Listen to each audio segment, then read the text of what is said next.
মাশাল্লাহ, কি সুন্দর লাউ ধরে আছে গাছের মধ্যে। দেখেন লাউয়ের কড়া এগুলা, আর এগুলা ঘাস।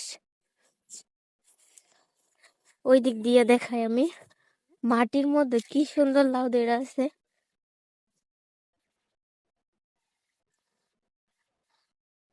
মাশাল্লাহ মাশাল্লাহ।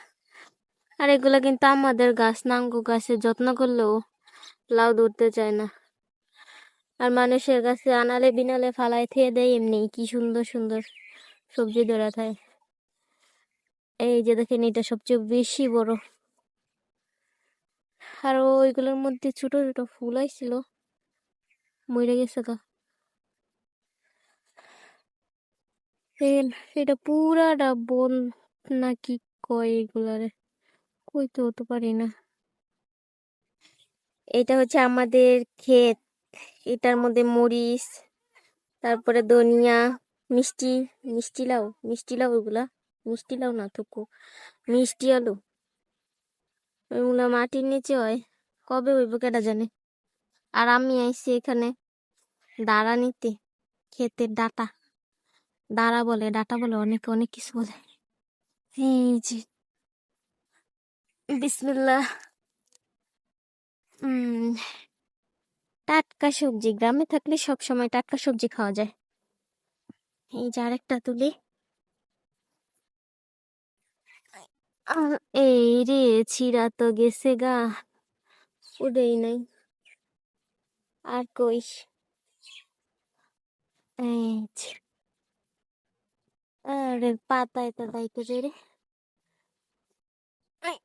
ওইয়ো আসছে, আজকে বকা দিব রে আমারে। মরিচ গাছের উড়াই লেছি নাকি আল্লাহ জানে। এই যে মরিচও ধরতেছে, সুন্দর ফুল আইছে। ওগুলার মধ্যে মরিচ ধরবো সবগুলার মধ্যে। আজকে ডাটা রান্না করব, ডাটা দিয়ে, আলু দিয়ে, মাছ দিয়ে। কি সুন্দর।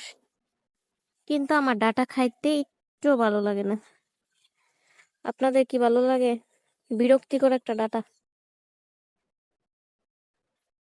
তো টাটা সবাই রে, সবাই ভালো থাকবেন, সুস্থ থাকবেন।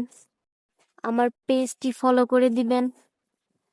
আর যদি ইউটিউব চ্যানেল থেকে দেখেন তাহলে অবশ্যই সাবস্ক্রাইব করে দিবেন।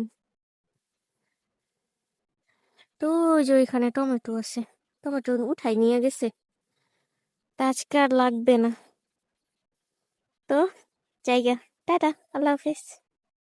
আমি বাসায় না দানাগুলা কুইকাও ফেলছি, সাথে একটা আলু দিচ্ছি। ওগুলো এখন ধুয়ে রান্না বসাই দিব। অনেকে বলতে পারেন যে এইটুকু তরকারি তো থাকবো, রোজার দিনে খাওয়া হইতে চায় না। যে দাঁড়ার পাতা কতগুলা জমছে, সেগুলো এখন ফালাই দিতে হবে। ছাগল গরু থাকলে তো খাইয়ে ফেলতো।